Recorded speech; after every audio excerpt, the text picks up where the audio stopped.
What's up YouTube? Mike here from Techno GI, and today I was lucky enough to get a iPhone 6s Plus. And in this hand I have a 6 Plus. Really physically you can't tell the difference. Looking at it, the only difference is on the back of this one it's got an S.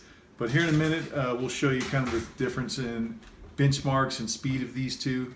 But really what has changed in this is it's just a little bit heavier, just marginally so, but you can definitely kind of feel the heft in this, and it's just, you can't even really tell, but it's a little bit thicker, and that's because of the new 3D touch technology. But really is what's changed in this is the camera. This has now got a 5 megapixel front shooter, and it's got a 12 megapixel shooter in the rear, and it also does 4K video. It only does it at 30 frames per second, but it still does it, and of course it's got slow-mo, which it'll do at 120 and I think 240 frames per second. But the display on this, I can't tell a difference really as far as when it's on, as far as if this looks more vibrant or not. I think it's about the same, and to a point really the human eye can't even decipher the difference. But what I can tell you about this thing is it is fast. It is really fast when you use it. I mean, everything from Touch ID, it just fires up so much quicker. I mean, you take it out of your pocket and essentially you hit the Touch ID and it comes on. But this has got the new A9 processor, and it is just, I mean, really all I can say is it's fast. And of course it's got the new 3D touch or Force Touch, whatever you want to call it, technology, which is nothing more. When you hold it, you press it down, you get more options. But I'll demo that here in a second. So let's fire both of these up and I'll show you the difference. All right, so here is the iPhone 6s Plus and iPhone 6 Plus side by side. As you can see right now, I've got Geekbench 3 open, and it'll showcase the specs right now. As you can see, the 6 Plus has got an A8 and it's at 1.4 gigahertz, while the 6s Plus has got basically 2 gigs of RAM. It's a 1.8 gigahertz or almost 2 gigahertz, and it's an A9 chip, which Geekbench 3 has still not been updated to show them.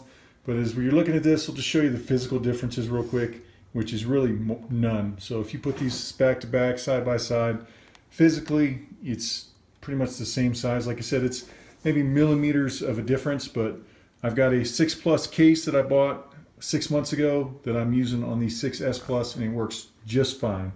So as you can see, they did change the physical button there. Actually, they're screen, so never mind. So yeah, physical layout is the same, buttons are the same. Really, the only difference is you can tell in your hand that the 6s Plus is a little bit heavier. But let's set these down and we'll go ahead and run the benchmarks just to show you how fast this phone is. And now the 6 Plus is no slouch. It is still a very fast phone. As you can see, it'll run the benchmarks here. The 6s Plus with the new A9 chip is pretty amazing. It's probably one of the fastest phones out there currently on the market. So very impressive. We'll let this finish up here. All right, so there's the 6s Plus that just finished. 6 Plus is on the left, the white one. So if you lose track, the white one is the 6 Plus. As you can see the difference, the 6s Plus is almost twice as fast. I mean, single core and multi-core. So it does really well. And just to show you the difference here, let's go to the benchmark here. As you can see, this is actually faster than an iPad Air 2 in the single core. So hopefully you guys can see that. And then on the multi-core, you can see that it's just under the iPad Air 2, but not by much. So really this thing is basically as fast as an iPad Air 2, which is pretty impressive. So this is one powerful, fast phone. So like I said, I don't think you would be disappointed at all. So let's set this down. I'll kind of demo the Force Touch technology on this, which obviously this is why it's a little bit heavier and just marginally thinner. Now the new Force Touch, it really only works with the Apple apps, for instance, Calendar. You hold that down, you can add an event, and you keep pressing, of course it'll let you in it. But so far there's no apps optimized except for the Apple itself apps. That's what you get with Maps. But is where this kind of shines, like I like to use it in Mail and also in Camera. So if I can find the camera on this. Oh, there it is. So if you do a Force Touch on the camera, of course it gives you these extra options. Take a photo, slow-mo, record video, or take a selfie. So it's just a fast way to get in your camera to take a selfie. And also another thing about this is when you do pictures with it, it'll do like a second and a half before and a second half after the picture. So it gives you like a little GIF. Kind of gimmicky. I don't really see the point of it, but it's there if you want it.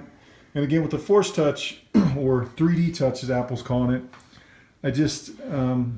it's almost just as quick to just go in normally. So at this point, I think it's up to the developers to really make it cool, but it is pretty cool in and of itself. Like I like to use it for mail, which this is my daughter's, and I don't even know if she set up mail yet. Did you set up mail yet? Mm-mm. Okay, well, the cool thing with mail, yes, actually, so you can do this, and it'll give you a preview. You let go, or if you do it and press harder, it'll actually open the email, which is cool. Or while you're force touching, if you swipe up, it gives you more options. So with the Mail app, it is actually a little faster. And also another cool thing is you can tell the difference in this in real world use when you're opening apps and just doing the multi window. But let's see, he's pretty much got the same. Let's try the App Store. Actually, it loaded, yeah. His, because he doesn't have Wi-Fi on it, messed it up. You got YouTube on both of these? Mm-mm. All right, let's find another app that we both got. Where's Maps? So we'll open up Maps, 3, 2, 1. It actually loaded faster probably because of the, well, actually this one's set on satellite. Not a good representation there, but I can assure you that the S model is leaps and bounds faster. Like I said, it'll load, especially some of the heavier apps, it just loads it so much quicker. But anyways, that's just a real quick demo. And by the way, I'll throw a couple pictures up that I took with mine today outside with the 6S Plus. It takes really good pictures with the 12 megapixel camera. And as far as the 4K video goes, you're watching this right now being recorded with a 6S Plus. So this is being recorded with the iPhone on 4K video. So of course, if you're watching this on YouTube, you got to go to settings and select 4K to see it. But that's how I'm kind of demoing the 4K, is this entire video is shot with a 6S Plus. So with that, hopefully you guys enjoyed this video. Feel free to subscribe if you haven't done so. If you like it, give it a thumbs up. If not, feel free to give it a thumbs down. And if you have any questions or anything you want to see me demo on the 6S Plus, just shoot it in the comments below. Thanks.